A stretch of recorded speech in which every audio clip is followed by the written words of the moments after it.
Haleluya. Saya mengucapkan salam sejahtera di dalam nama Tuhan Yesus Kristus buat semua kita yang sudah ada dalam rumah Tuhan. Gunakan kesempatan duduk diam di bawah kaki Tuhan untuk mendengarkan semua firman Tuhan yang Tuhan sudah sediakan buat kita, supaya pulangnya kita dari tempat ini tidak sia-sia, tetapi ada hal-hal yang indah, hal-hal yang berharga, khususnya yang sangat mengena, sangat ada kaitan dengan pergumulan kita, dengan masalah kita, dengan sakit penyakit kita. Kita bisa melihat Tuhan menjawab dengan sangat nyata, dengan sangat tepat. Ya, pada malam hari ini kita akan mendengarkan firman Tuhan di dalam kitab Injil Matius pasal yang ke-20, Injil Matius pasal yang ke-25. Kita akan masih memeriksa pada bagian-bagian ini. Injil Matius pasal 25. Kitab Injil Matius pasal 25 ayat yang ke-35 dan ayat 36. Sudah beberapa kebaktian kita sudah mendengarkan, tetapi saya sangat percaya Tuhan masih memberikan ada hal-hal yang perlu buat kita terima, buat kita nikmati dalam hari-hari ini, ya. Injil Matius 25 ayat 35 dan 36, dua ayat ini, sebab ini adalah menjadi kebutuhan pokok, kebutuhan primer semua umat manusia, ya. Semua kita yang hidup, kita membutuhkan ini sekalian, ya. Di dalam kitab Injil Matius 25 ayat 35 demikian bunyinya. Sebab ketika aku lapar, kamu memberi aku makan. Ya. Ketika aku haus, kamu memberi aku minum. Ya. Ketika aku seorang asing, kamu memberi aku tumpangan. Ketika aku telanjang, kamu memberi aku pakaian. Ya. Ketika aku sakit, kamu melawat aku. Ya. Ketika aku di dalam penjara, kamu mengunjungi aku. Terima kasih, ya. Jadi inilah yang menjadi tolok ukur dari Tuhan menilai kita, apakah kita layak dianggap sebagai domba atau sebagai kambing. Siapa itu domba? Orang-orang yang peduli dengan kebutuhan orang-orang lain sesama kita. Dan siapa itu kambing? Orang-orang yang tidak peduli dengan keadaan sekelilingnya. Walaupun ada orang yang membutuhkan makan, dia tidak memberikan makanan. Ada orang yang membutuhkan minum, dia tidak memberikan minum. Tetapi domba-domba itu yang sangat peka, dia melihat sesama di dalam kebutuhannya dan dia memberikan, ya. Dan kita hidup di tengah-tengah suasana yang makin hari makin kita makin sangat egois dalam banyak hal. Kita melihat hari-hari ini manusia hidup tidak peduli lagi dengan lingkungannya. Kalau zaman dulu kita pasti tahu, kenal orang-orang sekampung kita, pasti itu, ya. Paling tidak satu gang kita ini kita kenal. Coba kita perhatikan sekarang ini, kita tidak kenal dengan tetangga kita yang di sebelah, baik sebelah kiri, sebelah kanan, muka belakang. Walaupun kita tinggal bertahun-tahun, kita lihat situasi merubah keadaan kita, ya. Bagaimana manusia tidak peduli lagi. Ada orang sakit di tetangga kita, kita tidak tahu, kita tidak peduli juga. Tetapi zaman dulu sangat peduli. Bahkan hari demi hari, bagaimana manusia digiring sangat tidak peduli dengan keadaan.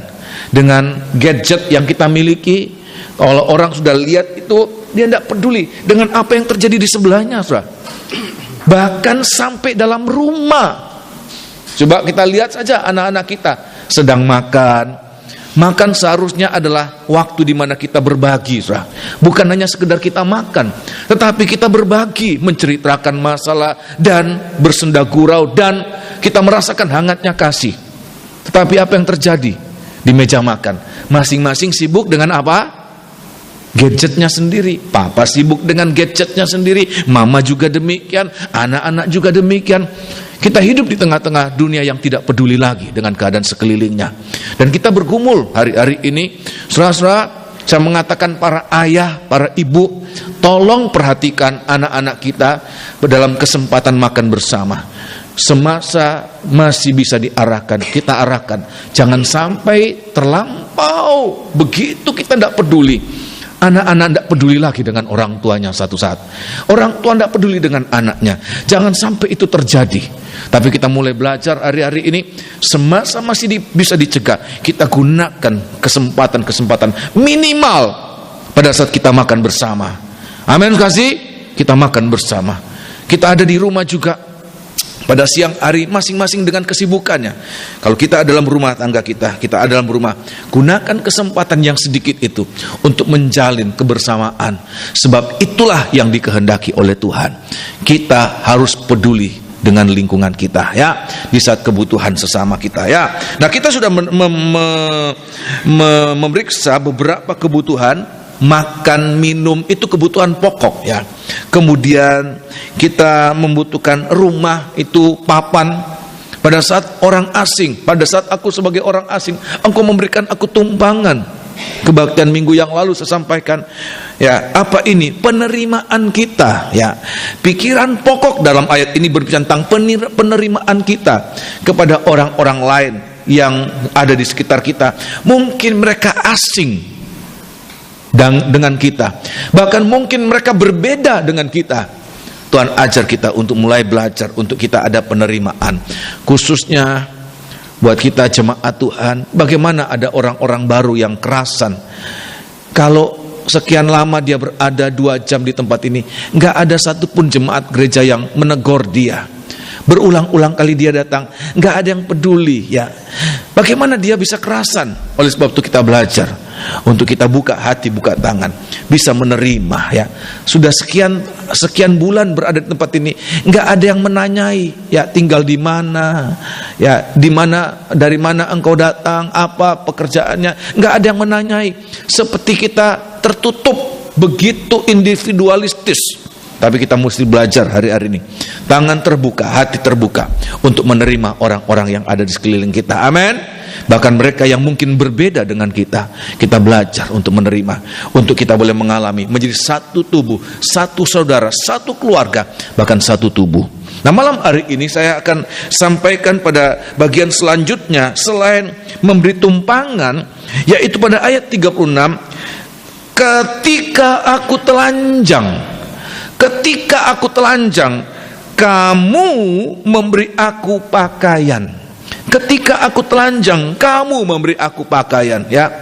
Nah, telanjang di sini, ya, perhatikan, telanjang di sini tidak semata-mata telanjang secara jasmani, benar-benar orang tidak punya pakaian. Saya pikir-pikir zaman modern ini sangat sedikit, sangat jarang, ya, di keadaan kita biasa yang telanjang karena tidak punya pakaian, ya. Adapun kalau telanjang, ya memang dia kepengen telanjang, ya, kepengen tampil yang aneh, ya, atau paling tidak bertelanjang dada. Laki-laki paling senang lakukan itu, Ada di antara kita yang lakukan itu kalau di rumah, ya, kita kerja kasar, ya, paling bebas kalau kita telanjang dada, ya. Bukan karena kita tidak punya pakaian kita mungkin banyak. Saya pernah lewat di lingkungan kami, ini orang ini tiap kali saya lewat mesti tidak pakai baju, bahkan cuma celana pendek, ya.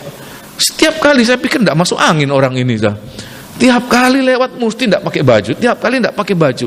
Bukan karena dia tidak punya baju dan dia membutuhkan sumbangan pakaian bekas, ya, untuk dia, tidak, ya. Perhatikan, mungkin zaman sekarang paling banter, ya. Adapun yang orang-orang di Jayawijaya sana, di Wamena sana, ya, pegunungan Jayawijaya sana, memang mereka tidak pakai pakaian. Tetapi seandainya saudara pun bawa pakaian, mungkin mereka tidak pakai, sebab mereka lebih nyaman tidak pakai pakaian. Itu menjadi, ya, adat mereka, menjadi perilaku mereka setiap hari. Mereka lebih nyaman, tidak ribet kalau pakai pakaian. Ya, pakai baju malah ribet, ya. Lebih enak yang begitu, ya, tidak pakai pakaian.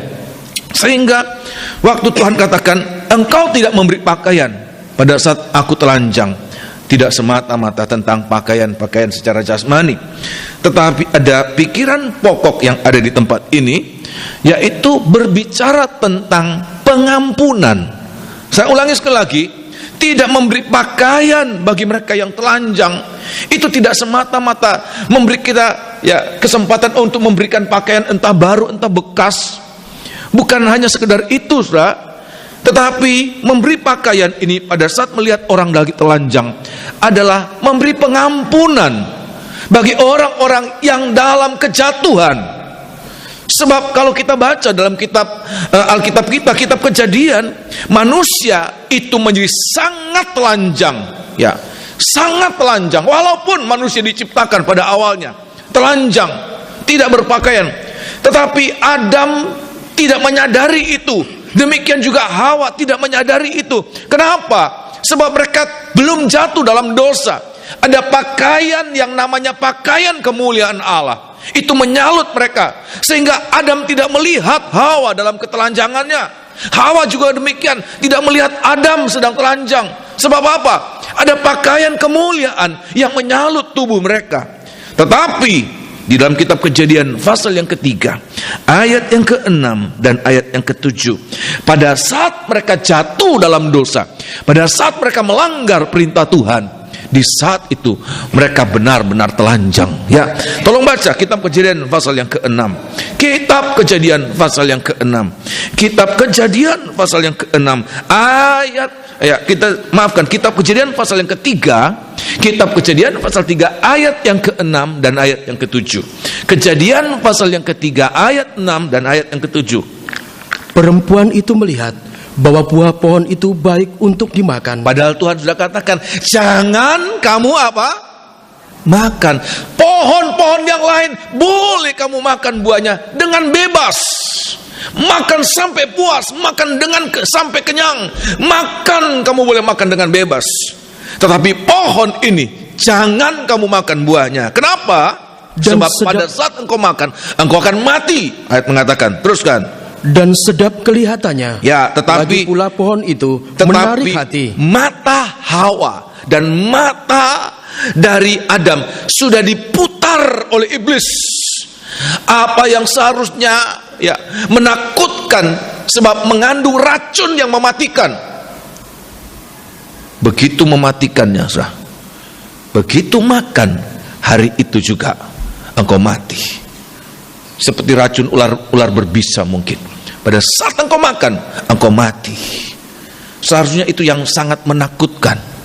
Tapi karena dia mendengarkan suara ular, pandangannya diubahkan, diputar balik oleh iblis.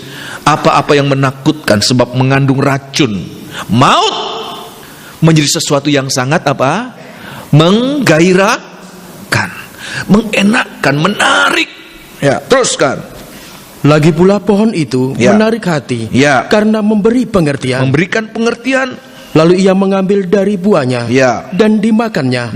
Dan diberikannya juga kepada suaminya yang bersama-sama dengan dia, dan suaminya pun memakannya. Ayat yang ke-7 ini terjadi. Ini ketelanjangan yang dimaksudkan, lebih daripada telanjang yang ada di dunia sana. Ya, apa itu? Maka terbukalah mata mereka berdua, dan mereka tahu bahwa mereka telanjang. Lalu mereka menyembat daun pohon ara dan membuat cawat. Terima kasih. Pada saat mereka jatuh dalam dosa, pada saat mereka jatuh dalam pelanggaran, pada saat mereka berbuat dosa, di saat itu mereka telanjang. Dan satu-satunya kebutuhan dari orang yang telanjang adalah apa, saudara? Pakaian. Dan satu-satunya kebutuhan seseorang yang dalam kejatuhan, dalam pelanggaran, dalam dosa, apa yang dibutuhkan orang yang dalam kejatuhan akan dosa, jatuh dalam dosa, yaitu pengampunan. Mereka berusaha untuk menutup kesalahan mereka. Mereka berusaha untuk menutup kejatuhan mereka. Coba lihat aja sekarang, begitu seseorang jatuh, pikirannya ada apa? Bagaimana menutupi supaya tidak kelihatan jatuh? Bagaimana menutupi supaya tidak kelihatan salah? Menyalahkan orang lain, mengambil alibi, dan apapun juga, alasan-alasan, walaupun itu alasan tidak masuk akal. Seperti pohon ara itu, daun pohon ara diambil saja, yang penting bisa ditutupi, walaupun hanya untuk sementara. Digunakannya itu. Tapi ayat mengatakan dia tidak pernah menutup ketelanjangan itu.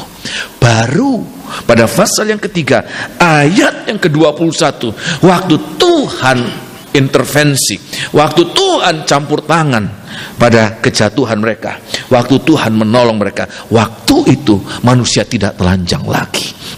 Ayat yang ke-21, ayat 21 tolong baca pasal 3. Dan Tuhan Allah membuat pakaian dari kulit binatang untuk manusia dan untuk istrinya itu. Terus lalu mengenakannya kepada mereka.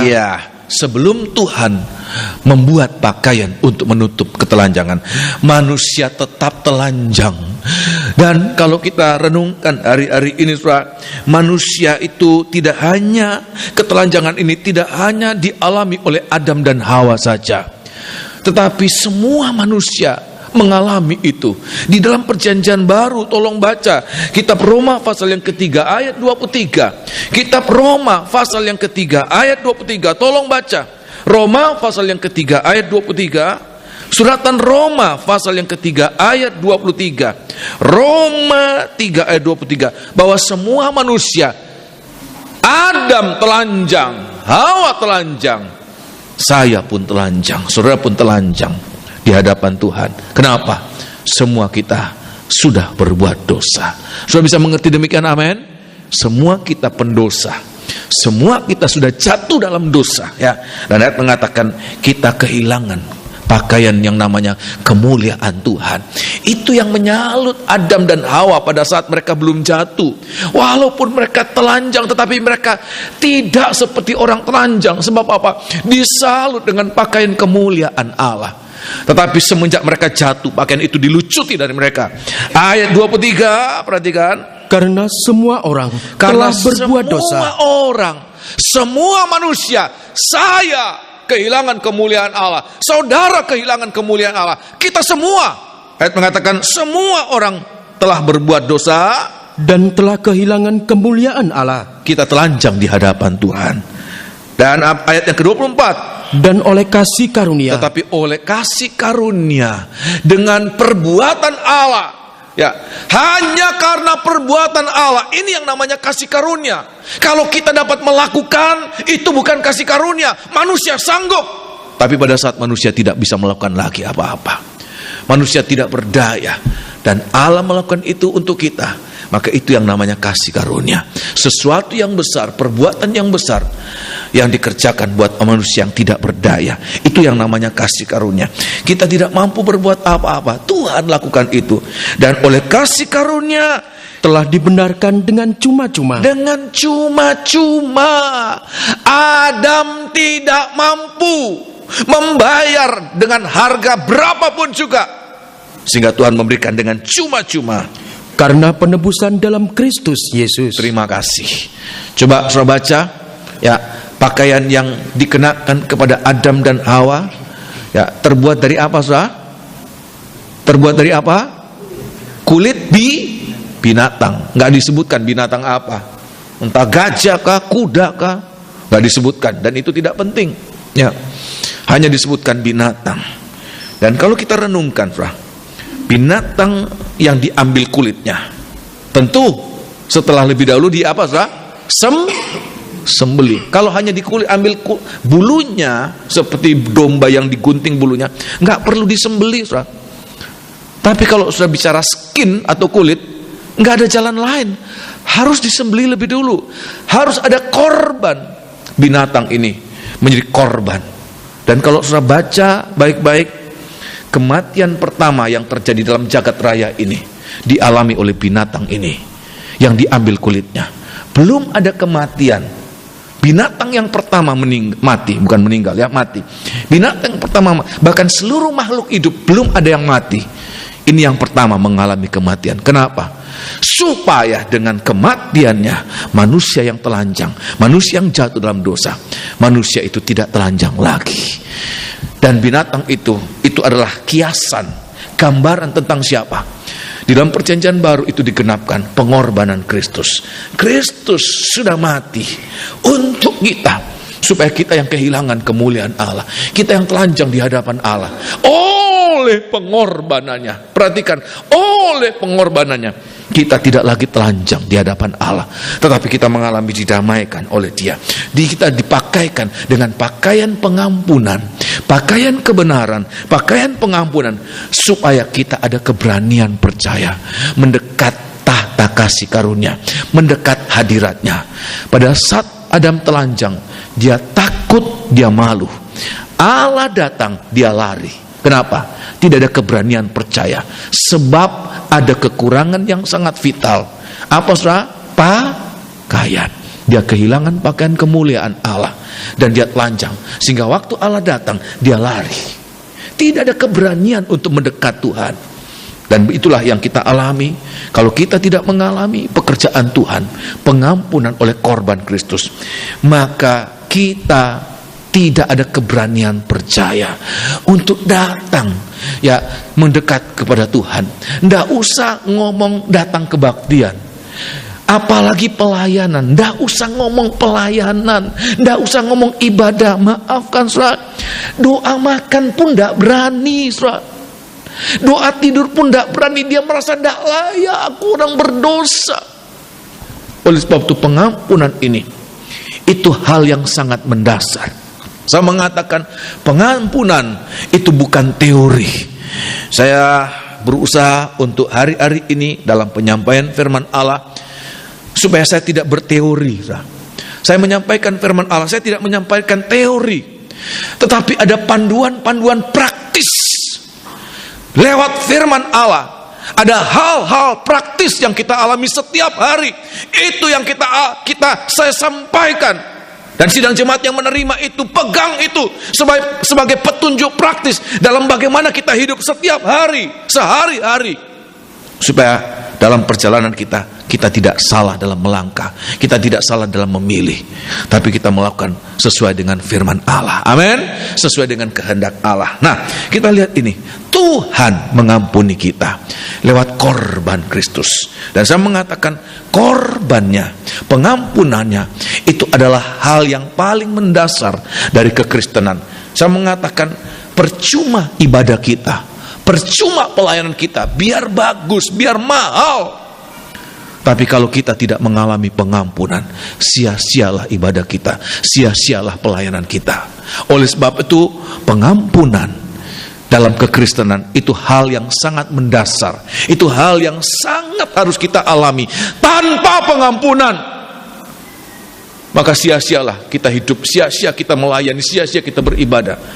Kita mungkin bangga jadi pendeta, kita mungkin bangga punya jemaat besar, tapi kalau kita tidak mengalami pengampunan, maka apapun yang kita raih dalam hidup kita itu sia-sia belaka. Oleh sebab itu ini hal yang sangat harus kita mengerti, sangat kita alami dalam hidup kita sebagai anak-anak Tuhan.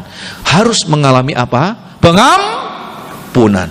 Pengampunan itu bukan teori, tapi pengampunan harus menjadi hal yang nyata dalam kita. Kita harus mengerti, kita harus menerima, kita harus yakin. Ya, kalau kita ragu-ragu kita diampuni atau enggak, ya buat apa kita buang-buang uang, buang-buang waktu kita duduk diam di gereja melayani, buang-buang tenaga, buang-buang waktu. Kenapa? Loh, kita enggak yakin kalau kita diampuni. Bagaimana kalau terjadi sesuatu, saudara? Ya, menjadi, ya maafkan, saudara, dia meninggal. Atau kalau Tuhan datang, bagaimana kalau orang itu tidak yakin dia sudah diampuni? Oleh sebab itu biar hari-hari ini, biar kita boleh mengalami dalam perjalanan rohani kita. Langkah pertama kita harus mengalami ini, korbannya, kasihnya itu nyata dalam kita. Kita mengalami pengampunan. Kita tidak telanjang lagi, tetapi kita sudah berpakaian, pakaian kebenaran, pakaian pengampunan, sehingga kita ada keberanian menghadap tahta hadiratnya. Amin. Kasih sebagai ayat pembuktian di dalam kitab 2 Korintus pasal yang kelima. Kitab 2 Korintus pasal yang kelima. Hanya lewat korbannya. Kitab 2 Korintus pasal yang kelima. Ini harus kita alami. Jangan ada keraguan. Ya, jangan asing ya dengan pengampunan. Orang Pantekosta itu terkenal gereja suka nangis. Kenapa sih kamu nangis? Kenapa di gereja itu kalau kebaktian mesti nangis? Dulu saya pikir walaupun lahir Pantekosta tapi tidak pernah nangis. Kok bisa orang nangis? Itu bagaimana sih? Apa memikirkan, membayangkan hal-hal yang sedih supaya nangis ya? Atau dikasih bawang putih ya, supaya nangis, bawang merah supaya nangis ya? Kenapa sah? Sebab menyadari betapa kita jauh dari Tuhan. Betapa kita tidak layak di hadapan Tuhan.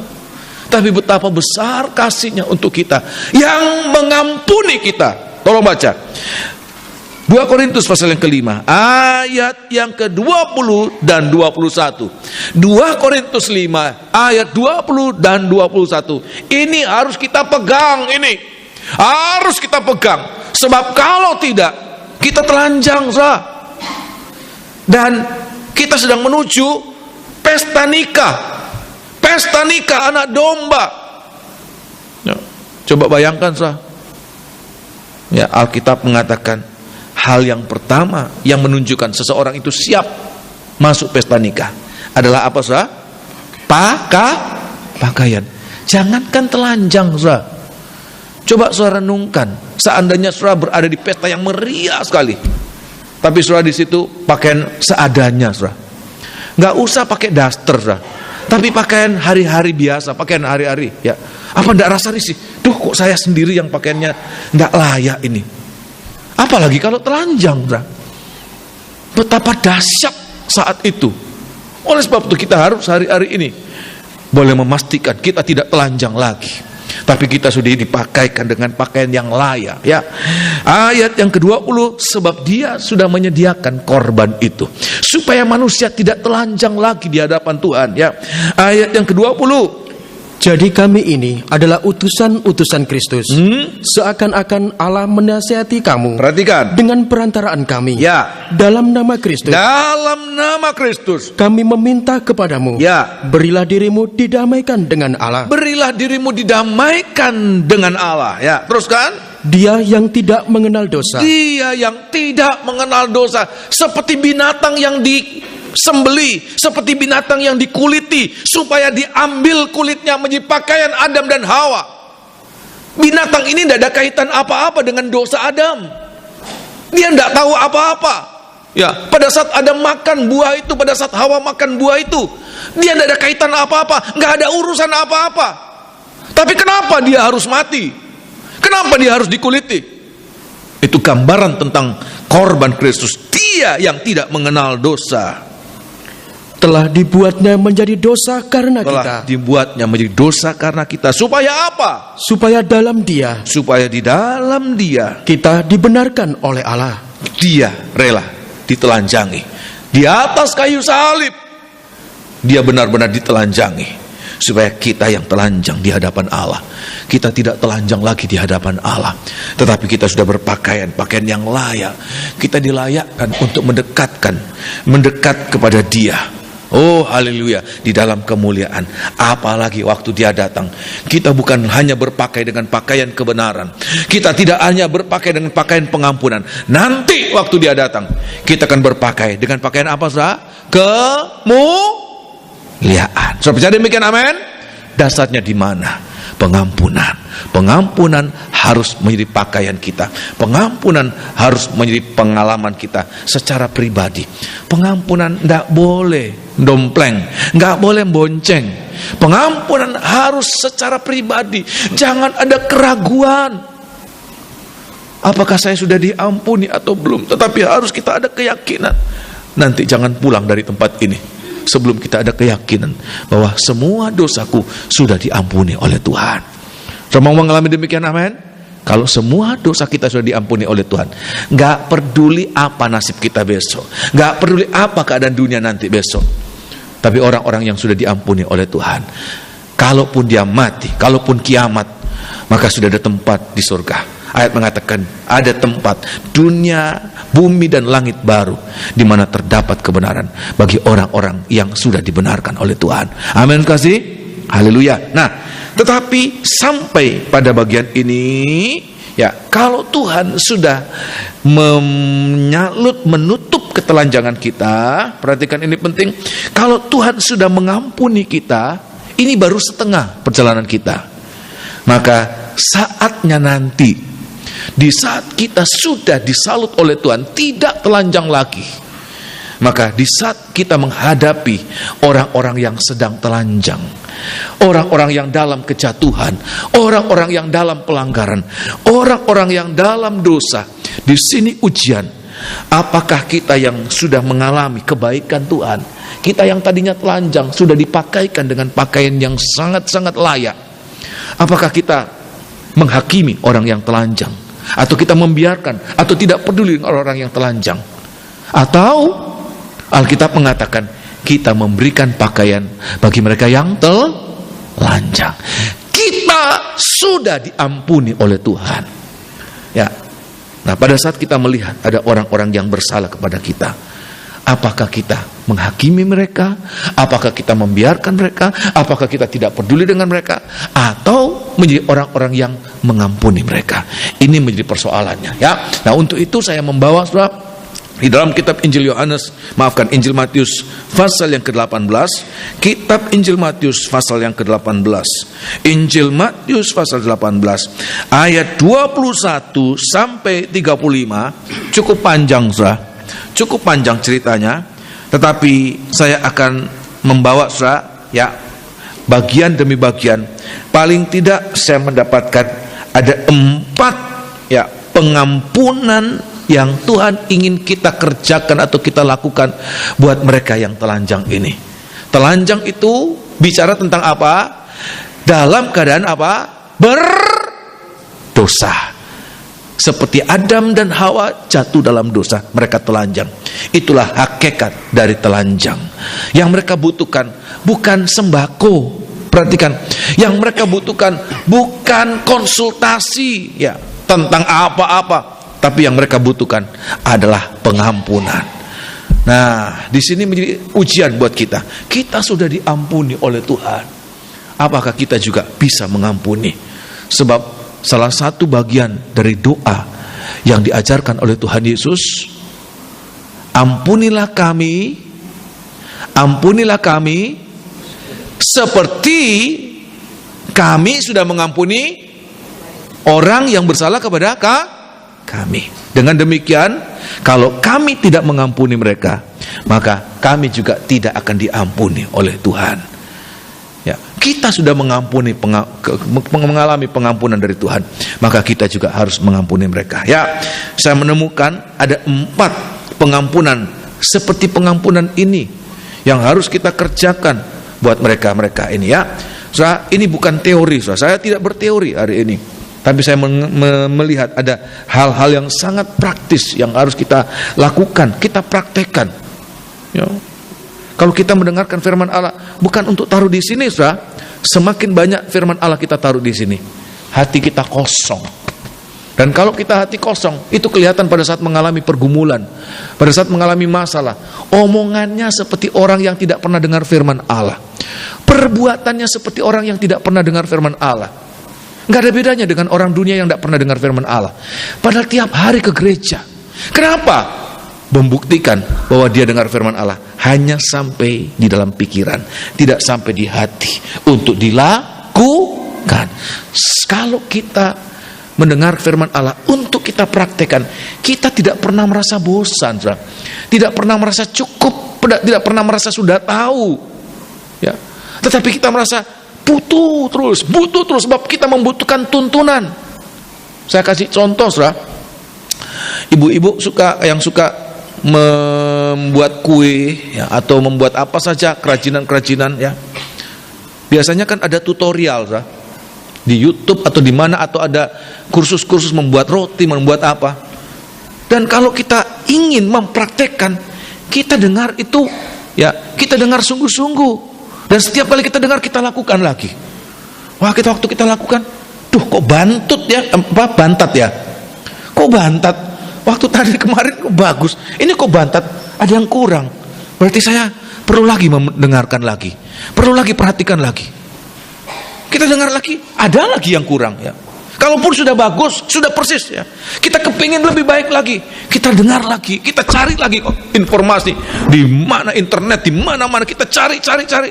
Nggak pernah merasa cukup, tetapi selalu kita improve ya, kita ingin lebih lagi ya. Kalau kita dengar firman Allah, saya sudah tahu, sudah bosan untuk bagian ini, sudah lebih dari 1,5 bulan.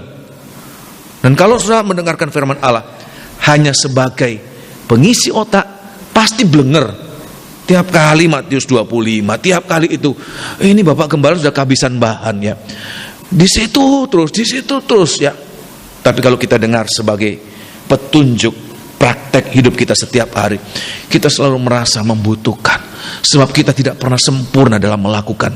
Kita tidak pernah sempurna dalam melakukan sesuatu. Ya, kita selalu merasakan Tuhan ada hal-hal yang perlu kita lakukan lebih baik lagi, lebih baik lagi. Dan itu kita dapatkan dari firman Allah. Ya, nah kita lihat paling tidak ada 4 macam pengampunan. 4 model pengampunan yang harus kita lakukan hari-hari ini, ya. Ayat yang ke-21 sampai ayat yang ke-22, ya. Seperti apa digambarkan Tuhan memberikan ilustrasi seperti seorang hamba yang mengalami pengampunan atau penghapusan hutang. Ayat 21, perhatikan. Kemudian datanglah Petrus dan berkata kepada Yesus, Tuhan, sampai berapa kali aku harus mengampuni saudaraku? Berapa kali jika aku ia harus berbuat dosa terhadap yang aku? Sudah berdosa, yang sudah mengecewakan aku, yang sudah menyakitkan aku. Berapa kali Tuhan aku harus mengampuni mereka? Berapa kali? Mereka sudah memaitkan aku berapa kali? Ya. Dia katakan, apakah harus 7 kali? Ya, ini sampai 7 kali. Sampai 7 kali? Banyak enggak, Saudara, kalau 7 kali, Saudara? Saudara berapa kali mengampuni, Saudara? Jangan 2 kali ya. Kalau 2 kali, jangan 3 kali. Ini sudah terakhir. 3 kali. Ini yang sudah terakhir. 4 kali. Kalau 4 kali aku tidak mau tahu lagi kamu. Ya. Sehingga Rasul Petrus membanyakkan, ya. Dia pikir 7 kali sudah banyak. Kalau dia tanya pengharapannya apa, Tuhan katakan, Petrus terlalu banyak lah 7 kali. Nggak usah 7 kali lah, 5 kali sudah cukup, ya. Pikirnya begitu, Saudara. Jawaban Tuhan, tapi tidak demikian ternyata. Apa, Saudara? Yesus berkata kepadanya apa? Bukan 7 kali, bukan. Teruskan. Aku berkata kepadamu, bukan sampai 7 kali. Bukan sampai 7 kali, melainkan sampai 70 kali 7 kali. Tetapi 70 kali. Ya, tetapi 70 kali 7 kali. Ya, perhatikan angka 70 kali 7 itu bukan 490 secara angka atau bilangan matematis. Saya ulangi lagi, Saudara. Angka 70 kali 7 kali itu tidak bicara tentang angka matematis, tetapi itu menunjukkan kepada bilangan yang tidak terbatas, angka yang tidak terbatas, sehingga pengampunan yang dikehendaki oleh Tuhan untuk kita kerjakan buat saudara-saudara kita yang menyakitkan hati kita, yang mengecewakan kita, yang memaitkan kita, adalah juga pengampunan yang tidak terbatas. Ini yang Tuhan ingin ajarkan buat kita. Petrus pikir, Tuhan 7 kali kah? Dia pikir sudah banyak 7 kali. Tuhan katakan 7 kali 10 kali berapa lagi? Kali itu 7. Ya. Tidak terbatas. Engkau harus mengampuni dengan pengampunan yang tidak terbatas. Kenapa, Saudara? Kenapa kita harus melakukan demikian? Sebab kita pun sudah mengalami pengampunan dari Tuhan, juga dengan pengampunan yang tidak terbatas. Tuhan tidak membatasi. Seandainya Tuhan membatasi pengampunan kepada kita manusia, maka tidak ada seorang manusia pun yang sudah diampuni. Kenapa? Sebab manusia melakukan dosa yang tidak terbatas. Coba saya mau tanya, Saudara, siapa di antara kita yang pernah menghitung berapa banyak kali dia berbuat dosa? Tidak usah dalam pikirannya, tidak usah dengan hatinya, tidak usah dengan perasaannya, tapi dengan perbuatannya. Berapa banyak kali kita berbuat dosa? Ada yang bisa menghitung? Walaupun masih muda, Saudara, masih anak-anak, Saudara. Orang tua kebanggaannya, aku ini sudah tua, sudah makan banyak, makan apa, Saudara? Garam. Tapi juga bukan banyak makan garam juga, banyak melakukan apa? Pelanggaran juga. Semakin tambah umur kita, semakin banyak. Sebab makin banyak hari kita lewatkan, makin banyak kesalahan kita lakukan. Sehingga seandainya Tuhan membatasi pengampunannya untuk kita, tidak ada seorang pun yang kita sudah mengalami pengampunan. Tapi Alkitab mengatakan Allah mengampuni kita dengan tidak terbatas. Di dalam 2 Korintus pasal yang kelima, ayat yang ke 2 Korintus pasal yang kelima, ayat yang ke-19. 2 Korintus pasal yang kelima, ayat yang ke-9. Tuhan mengampuni kita dengan tidak terbatas juga. Dia tidak membatasi kita, tetapi Dia mengampuni kita setiap kali kita datang, setiap kali kita menyesal, setiap kali kita mohonkan pengampunan. Dia mengampuni kita. Itu pengampunan Tuhan. Apapun dosa kita, Dia mengampuni kita dengan pengampunan yang tidak terbatas. Ya, 2 Korintus pasal yang kelima, ayat yang ke-19. Kitab 2 Korintus pasal yang kelima, ayat yang ke-19. Perhatikan. Sebab Allah mendamaikan dunia dengan dirinya oleh Kristus, dengan tidak memperhitungkan pelanggaran mereka. Dengan tidak memperhitungkan. Kata tidak memperhitungkan, tidak membatasi. Dia tidak ngitung berapa banyak dosamu, berapa juta kali engkau melakukan dosa, berapa miliar kali engkau melakukan dosa. Ya. Tapi berapa banyak pun aku akan mengampuni engkau. Amin. Ya. Allah tidak memperhitungkan pelanggaran kita. Ia telah mempercayakan berita pendamaian itu kepada kami. Oh, luar biasa. Pernahkah kita merenungkan itu dalam hidup kita? Pernahkah kita merenungkan itu?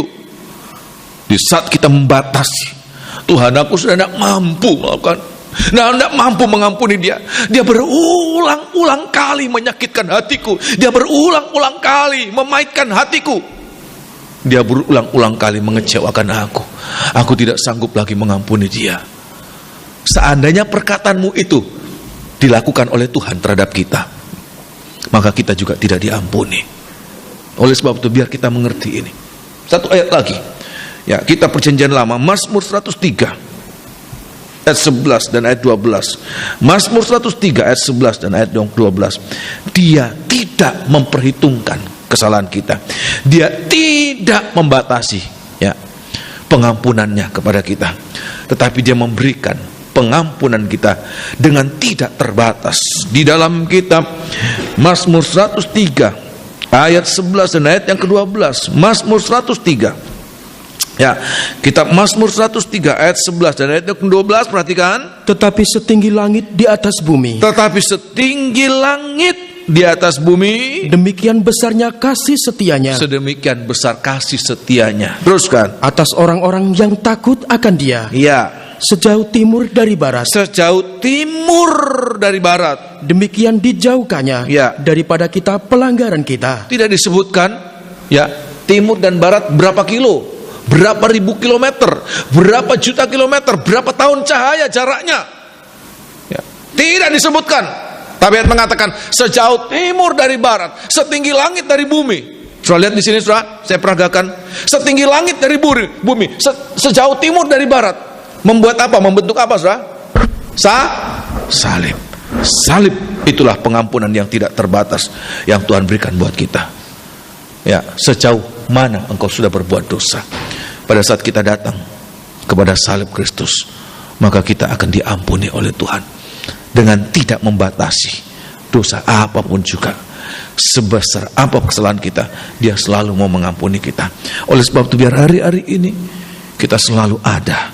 Nah, di dalam cerita ini digambarkan seorang hamba yang kedapatan berhutang 10.000 talenta. Ya, 10.000 talenta.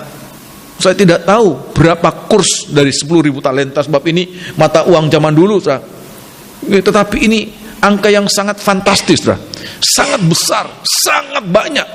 10.000 talenta. Injil Matius pasal yang ke-18 tadi, Injil Matius 18, kita selalu kembali dalam Injil Matius 18. Sejauh itu, sebanyak itu pengampunan Tuhan atas kehidupan kita. Dia memberikan bagaikan membebaskan 10.000 talenta. Oh, mungkin kalau zaman sekarang, kalau sudah konversi dalam mata uang kita, mungkin sudah bicara tentang triliun ini. Sudah bilangan triliun ini. Talenta ini, 10.000 talenta. Satu talenta saja itu berapa? Dan biasa talenta itu patokannya bukan tembaga, bukan perunggu, tapi perak atau emas. Ada yang mengatakan 66 kilo satu talenta itu. Itu hitungan ukuran berat, tetapi juga ukuran mata uang. Dan berat dan mata uang zaman dulu ya sama. Ya, uang 10.000 ya nilainya seperti itu, saudara. Kalau uang logam, saudara, lain dengan uang kertas. Uang logam begitu, saudara, seharusnya ya. Jenis harga logam itu sejenis itu juga nilai dari uang itu. Dan pelita emas yang kita punyai ini itu terbuat dari emas 1 talenta. Saudara bisa bayangkan ya, menora yang ada di depan kita ini, pelita emas ini, itu cuma 1 talenta. Saudara bisa bayangkan 10.000 talenta. Berapa banyak, saudara? Berapa banyak? Banyak sekali, tidak terbatas. Dan itu yang Tuhan kerjakan. Ya, ayat yang ke-24, saudara, ayat 24. Setelah ia mulai mengadakan perhitungan itu, dihadapkanlah kepadanya seorang yang berhutang 10.000 talenta. 10.000 talenta. Ini yang harus kita mengerti. Kita punya hutang dosa, kita punya hutang kesalahan kepada Tuhan. Bagaikan seberapa, saudara? 10.000 talenta. Iya, kalau 10.000 talenta emas, yang 10.000 talenta hutang, pelanggaran kita banyak sekali, besar sekali. Tapi ayat mengatakan raja itu membebaskan, dia mengampuni kita.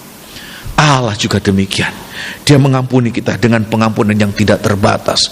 Kalau kita menerima pengampunan yang tidak terbatas, kita egois kalau kita membatasi pengampunan kepada saudara kita, yang notabene saudara itu siapa, saudara?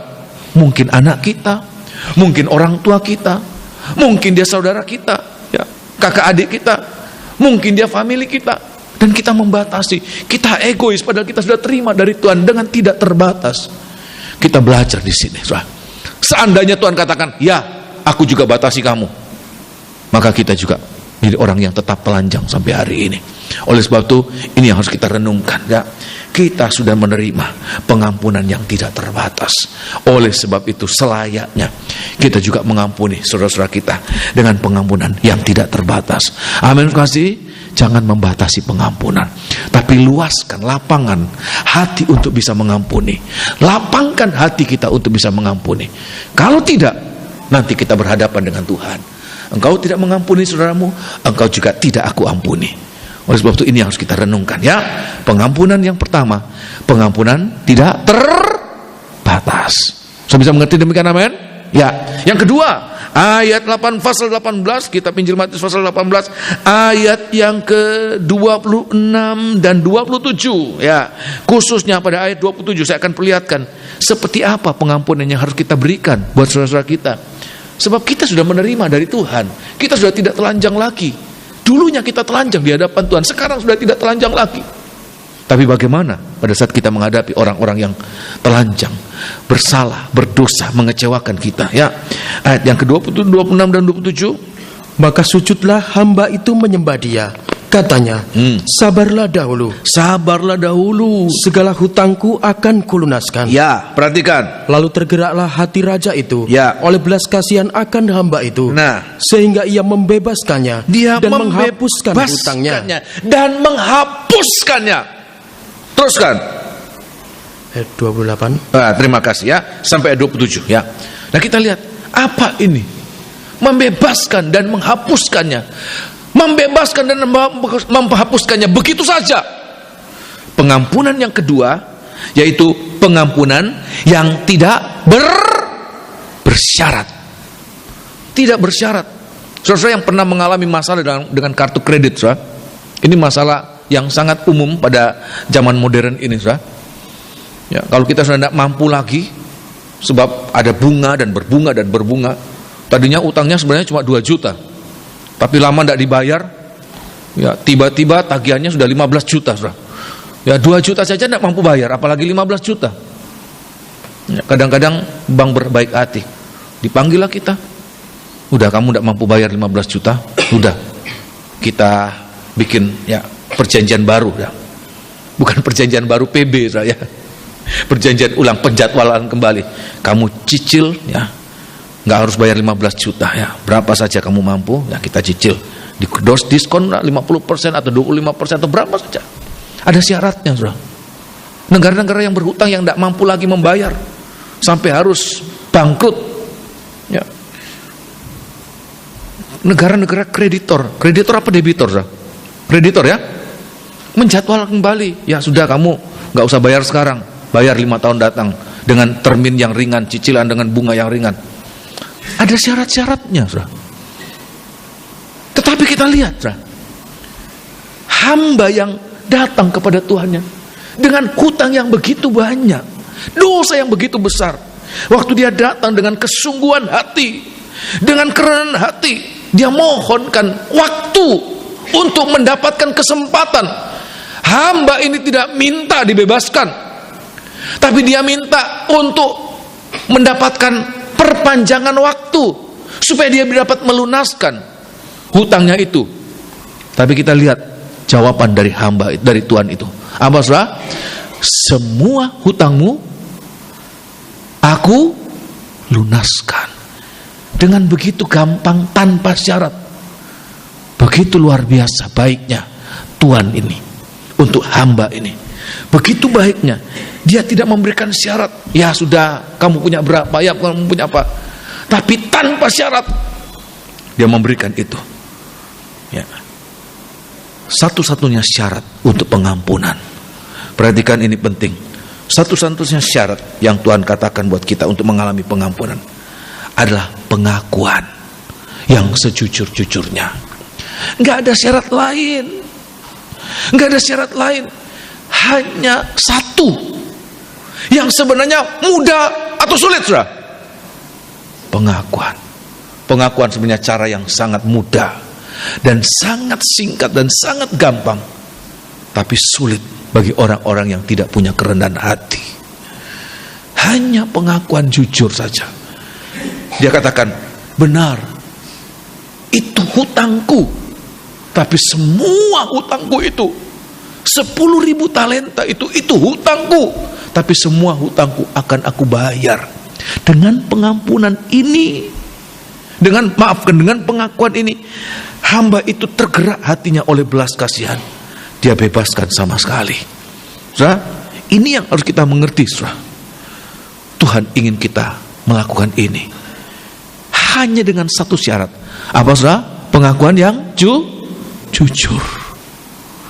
Jangan pengakuan-pengakuan yang tidak jujur, saudara. Ya, dalam Alkitab ada banyak pengakuan-pengakuan. Dimulai dengan Adam dan Hawa, saudara. Ada pengakuan waktu Tuhan datang, Adam, di mana engkau? Ya, aku takut. Kenapa? Aku telanjang. Apa kamu sudah makan buah yang olehnya aku larang untuk kamu makan? Ya. Jawab Adam apa, saudara? Perempuan. Ada pengakuan, tetapi pengakuan yang tidak tuntas, tidak jujur. Pengakuan yang engkau berikan sambil mengaku, ya, tetapi mengakunya sedikit, menyalahkan Tuhannya banyak. Dengan kata lain, kalau engkau tidak memberikan perempuan ini, sampai sekarang pun aku tidak berbuat dosa. Dengan kata lain, siapa yang salah, saudara? Siapa yang salah, saudara? Tuhan yang salah. Seandainya engkau tidak memberikan perempuan ini, sampai sekarang pun aku tidak berbuat dosa. Mengaku, menyalahkan orang lain. Ya. Hawa juga ditanya, apa yang kamu lakukan? Jawaban Hawa apa? Ular ini yang memperdaya aku, maka aku makan. Perhatikan, bukan pengakuan itu yang Tuhan inginkan dari kita. Tuhan sudah memberikan kita kemudahan, sangat mudah, cuma mengaku. Tapi pengakuan yang jujur. Waktu Tuhan bertanya, bukan karena Tuhan tidak lihat ada makan. Bahkan sebelum ada makan, sebelum Hawa makan, Tuhan sudah tahu Hawa akan makan. Ya, baru hatinya mulai kepingin. Tuhan tahu, sebentar lagi dia makan. Ya. Tapi kalau Tuhan bertanya, Tuhan ingin lihat sejauh mana kejujuran. Bukan pengakuan yang demikian. Bahkan bukan pengakuan seperti Raja Saul. Sudah tahu apa pengakuan Raja Saul? Pengakuan yang bersyarat. Ada syarat. Ya, biasanya begitu, saudara. Ya. Kita sudah tidak mampu bayar, masih kasih syarat lagi. Itu yang dilakukan oleh Saul. Tolong baca ya dalam kitab 1 Samuel, kitab 1 Samuel 15. 1 Samuel 15 bersyarat. 1 Samuel 15 ayat yang ke-24 udah jelas-jelas salah. Ada buktinya. Ya. Pada awalnya dia mau menyangkal. Ya. Tetapi perhatikan, ini yang saya lihat. Setiap dosa itu dia nanti akan berbunyi, akan ada bunyinya. Setiap pelanggaran akan ada bunyinya. Yang saya heran kalau pembunuhan, dibunuh di mana saja, disimpan di mana. Lah kok bisa ketahuan? Udah dimutilasi, kepalanya dibuang di sana, kakinya di sana, ya teripangnya di sana. Kok bisa kebongkar? Sebab setiap pelanggaran seperti ada bunyinya, ada baunya, bisa bernyanyi dia. Ya. Waktu pelanggaran dari Saul bernyanyi, berbunyi, mbek. Ya. Kok aku dengar ada bunyi apa itu? Ya. Terus ayat yang ke-24. Berkatalah Saul kepada Samuel, nah, aku telah berdosa. Ada pengakuan, ada pengakuan, aku sudah berdosa. Sebab telah kulangkai titah Tuhan dan perkataanmu. Tetapi aku takut kepada rakyat. Gak tuntas. Sambil mengaku, sambil menyalahkan orang lain, mengkaitkan orang lain. Ya. Bukan pengakuan yang demikian. Seandainya pengakuan Raja Saul ini sampai pada aku sudah berbuat dosa kepada Tuhan dan perkataanmu titik, sudah diampuni. Tapi masih titik koma, menyalahkan orang lain, terus kan? Karena itu aku mengabulkan permintaan mereka. Nah, jadi bukan semata-mata karena aku melanggar, tapi dorongan dari rakyatku ini loh. Mereka yang mendorong-dorong sampai aku jatuh. Mereka yang mendorong-dorong sampai saya melakukan kesalahan.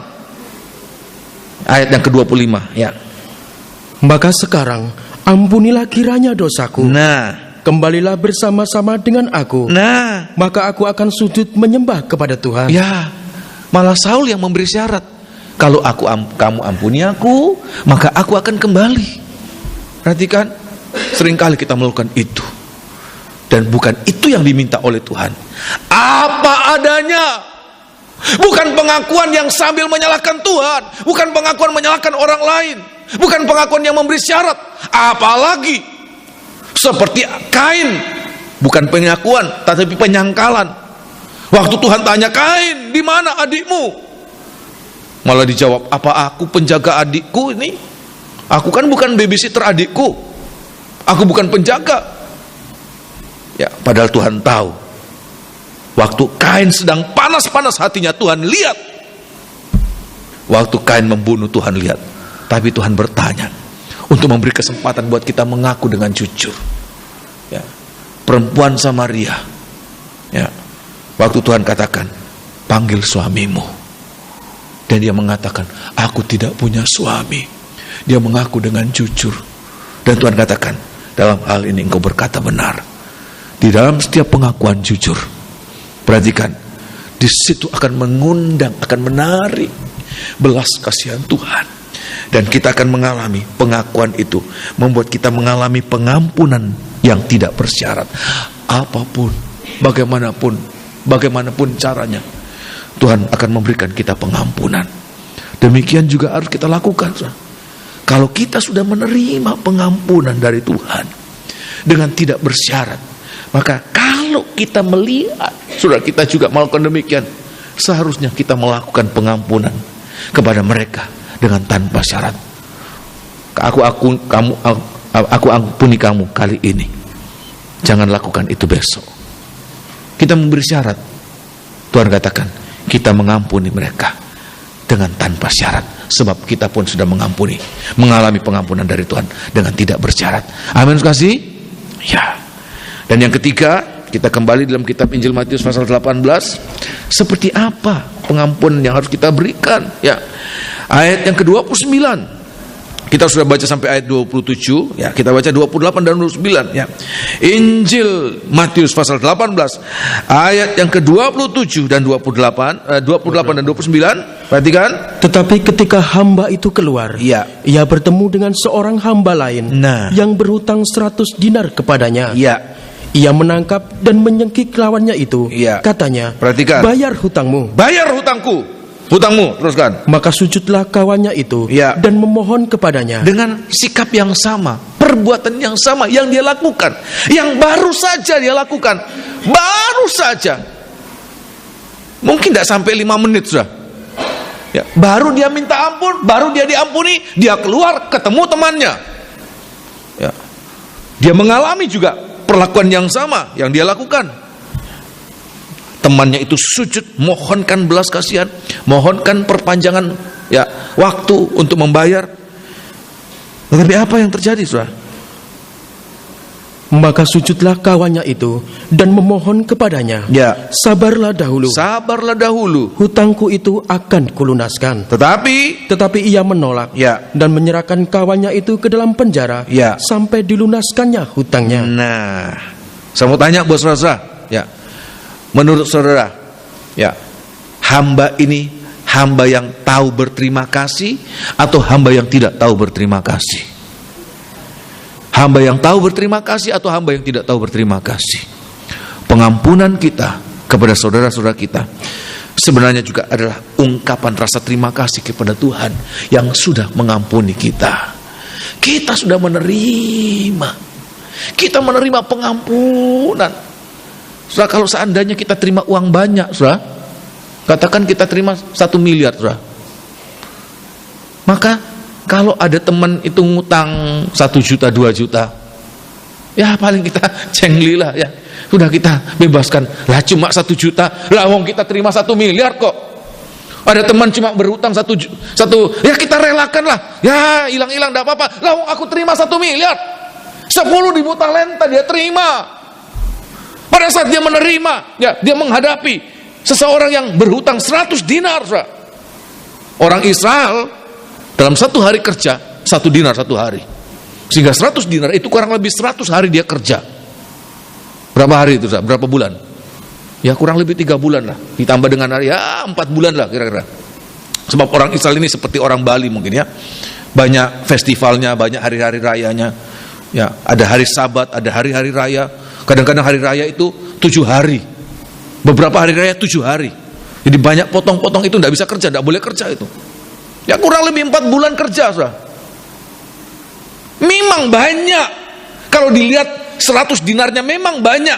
Tetapi kalau dibandingkan dengan 10.000 talenta, maka 100 miliar ini, maafkan 100 miliar lagi. Mulut ini ngomong ini, kira-kira mau dapat 100 miliar ini. Seorang pendeta ngomong gitu, ya. Kalau kita berbahasa lidah ngomong lah, cepet tiaw ya. Dapat 100 juta. Nah, 100 dinar ini tidak ada harganya apa-apa dibandingkan dengan 10.000 talenta. 100 dinar tidak ada harganya. Sehingga orang ini, waktu dia tidak mengampuni saudaranya, tidak melepaskan, dia menunjukkan bahwa dia tidak tahu berterima kasih kepada Tuhan. Dia melupakan, begitu cepat dia melupakan kebaikan Tuhan. Begitu cepat dia melupakan kasih mula-mula. Dan saya mengatakan, orang yang meninggalkan atau melupakan kasih mula-mula, walaupun dia tidak berzina, dia tidak korupsi, dia tidak melakukan apapun juga, tapi Tuhan katakan, orang yang meninggalkan, melupakan kasih mula-mula adalah orang yang jatuh sangat dalam. Bukan kejatuhan biasa, bukan kekurangan biasa yang dapat diabaikan. Nggak apa-apalah, lupa-lupa sedikit, nggak apa-apalah. Oleh sebab itu, biar hari-hari ini jangan pernah melupakan kasih semula, saudara. Jangan pernah melupakan kebaikan Tuhan. Ini kegagalan untuk pengampunan. Saya mengingat-ingat dan saya memperhatikan, kenapa seseorang gagal dalam mengampuni seseorang. Kenapa dia tidak bisa mengampuni? Sebab dia melupakan bahwa dia sudah diampuni oleh Tuhan. Dia melupakan dia sudah mengalami penghapusan utang 10.000 talenta. Tapi bagi kita, saudara, supaya kita bisa mengampuni orang lain walaupun kesalahannya besar. Ya, 100 dinar juga besar, saudara. Besar juga. Tapi dibandingkan dengan 10.000 talenta, nggak ada bandingan apa-apa untuk kita bisa mengampuni ini. Selalu kita ingat, Tuhan sudah mengampuni aku, korbannya sudah mengampuni aku.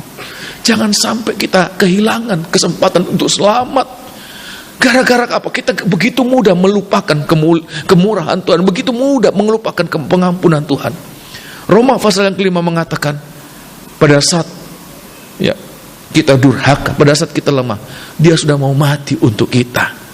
Demi untuk mengampuni kita, Dia rela mati untuk kita. Yang notabene bukan orang baik-baik. Di saat kita masih jahat, di saat kita masih durhaka, Dia mau mati untuk kita. Tapi seringkali kita ucapkan buat mereka yang menyakitkan kita, sampai mati aku tidak mau melupakan kesalahanmu, sampai mati aku tidak mau mengampuni engkau. Yang tidak lain seringkali orang yang kita ucapkan itu anak kita, bahkan orang tua kita. Ya, ada anak yang kepahitan sama orang tuanya, walaupun orang tuanya sudah meninggal. Begitu dia sakit hati ya, dia nak ngomong papa atau apa, setan. Papanya dibilang setan, saudara. Sebab dia dipukul luar biasa, lawang nakal. Dipukul, dia sakit hati sampai orang tuanya mati, setan itu. Begitu dia tidak mengampuni. Ataupun sebaliknya, orang tua tidak mengampuni anaknya. Dari kecil, muda, remaja, sampai tua, menyusahkan aku terus, menyakitkan hati terus. Aku tidak lagi akan mengampuni engkau sampai kapanpun juga, bahkan sampai aku mati pun. Ya, jangan datang dalam hari pemakamanku. Mungkin seperti demikian, aku tidak akan mengampuni engkau. Padahal Tuhan rela mati. Dia mati demi mengampuni kita. Oleh sebab itu, kalau kita ingat kematian Tuhan demi mengampuni kita, maka sebagai wujud terima kasih kita juga, ampunilah orang-orang yang bersalah kepada kita, walaupun itu sangat menyakitkan. Amin, kasih. Haleluya. Ungkapan rasa terima kasih kita. Ya. Dan yang ketiga dan yang keempat apa? Pada ayat yang ke-31 sampai 35. Kita lihat ayat yang ke-35 khususnya. Perhatikan. Ayat yang ke-35. Perhatikan. Ayat 31 mulai. Melihat itu, kawan-kawannya yang lain sangat sedih, lalu menyampaikan segala yang terjadi kepada tuan mereka. Raja itu menyuruh memanggil orang itu dan berkata kepadanya, Hai hamba yang jahat, hai hamba yang jahat, seluruh hutangmu telah kuhapuskan. Semua hutangmu sudah kuhapuskan, 10.000 talenta sudah kuhapuskan. Karena engkau memohonkannya kepadaku. Bukankah engkau pun harus mengasihi kawanmu, seperti aku telah mengasihani engkau? Jadi kita harus melihat ini, ada orang-orang yang telanjang. Dulunya kita telanjang, engkau pun harus menutup ketelanjangannya. Kasih menutup banyak kesalahan, kasih menutup segala sesuatu. Ya, Tuhan katakan kita harus saling mengampuni, saling mengasihi. Teruskan. Maka marahlah tuannya itu dan menyerahkannya kepada algojo-algojo sampai ia melunaskan seluruh hutangnya. Ayat 35, perhatikan. Ayat 35. Maka Bapakku yang di surga, akan berbuat demikian juga terhadap kamu. Apabila kamu masing-masing tidak mengampuni saudaramu dengan segenap hatimu. Jadi jangan setengah hati, saudara. Mengampuni tapi setengah hati. Tapi mengampuni dengan apa, saudara? Apa, saudara? Segenap hati. Saudara tahu apa mengampuni setengah hati, saudara? Selalu diingat-ingat kesalahan yang lama. Diungkit-ungkit. Dulu ya kamu ya. Dulu ya kamu ya. Ya. Dulu ya kamu ya. Selalu diingat-ingat. Selalu diungkit-ungkit. Sudah diampuni. Tapi selalu ngomong lagi. Kita tidak segenap hati. Tuhan katakan kita harus mengampuni dengan segenap hati. Sebab Tuhan pun sudah mengampuni kita dengan segenap hati. Apa sudah lihat seperti apa Ya, kualitas segenap hati pengampunan Tuhan buat kita. Dalam 2 Korintus pasal yang kelima, ayat yang ke-17, Tuhan katakan, kita adalah ciptaan yang baru. Saudara tahu apa ciptaan baru, saudara? Saudara lihat di sini saya menggambarkan, seandainya ini, saudara, adalah vas bunga atau bejana tanah liat yang pernah retak, nggak usah pecah, nggak usah berkeping-keping, saudara, retak. Tetapi ada orang yang pintar sekali, dia ambil Alteco, dia sangat telaten, ambil Alteco, terus diceketkan kembali, tidak retak lagi, bisa lagi dipakai. Kita tuangkan air, nggak bocor. Tapi perhatikan, ini nggak bisa dianggap baru, walaupun masih bisa berguna, tapi sudah bekas apa? Retak, bekas retak, masih kelihatan.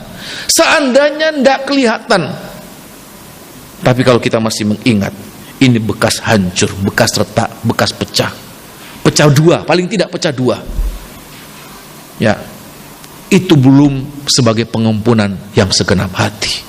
Tapi Tuhan katakan, kita ciptaan baru. Tuhan anggap kita ini, kalau ini bencana yang sudah hancur lebur, tapi Tuhan anggap kita seperti bejana yang tidak pernah hancur. Kita dianggap oleh Tuhan, dalam pandangan Tuhan, begitu besarnya pengampunan Tuhan. Tuhan melihat kita seperti kita tidak pernah berbuat dosa sebelumnya. Itu pengampunan dengan segenap hati. Kita melupakan dosa yang lama, kita melupakan kesalahannya yang lama, dan kita mulaikan dengan kehidupan yang baru.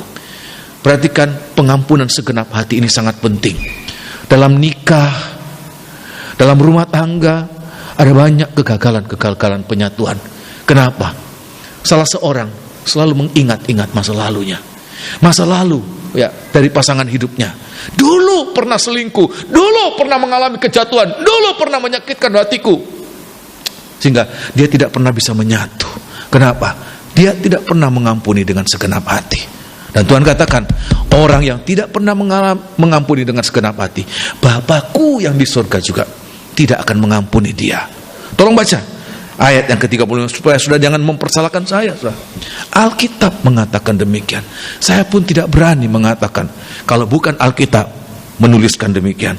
Ayat 35, maka Bapakku yang di surga akan berbuat demikian juga terhadap kamu. Akan berbuat demikian juga kepada kamu apabila kamu masing-masing tidak mengampuni saudaramu dengan segenap hatimu. Oleh sebab itu, biar kita hari-hari ini belajar, walaupun tidak mudah. Yang paling mudah diingat kebaikan atau kesalahan, saudara? Bagus atau jeleknya orang, saudara? Jeleknya orang. Tapi Tuhan ajarkan buat kita ingat kebaikan Tuhan. Supaya kita bisa melupakan kesalahan orang, ingat kebaikan Tuhan. Supaya kita bisa melupakan utang orang, ingat pengampunan Tuhan untuk kita. 10.000 talenta, nggak main-main. Kalau hanya 100 dinar, kita relakan, kita lepaskan. Sebab toh kita sudah menerima 10.000 talenta dari Tuhan, gratis, tanpa syarat.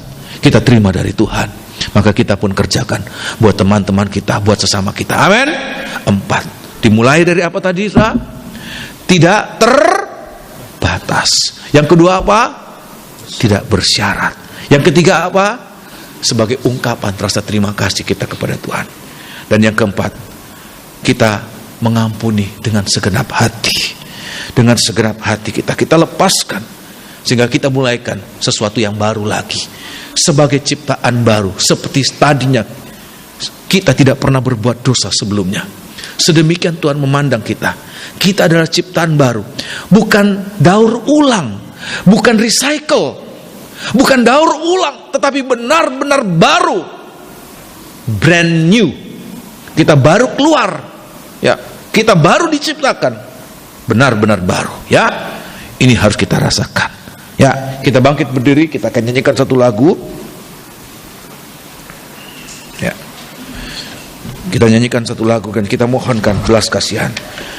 Ya, saudara-saudara yang merasakan ada kesulitan, saya tidak bisa mengampuni Tuhan.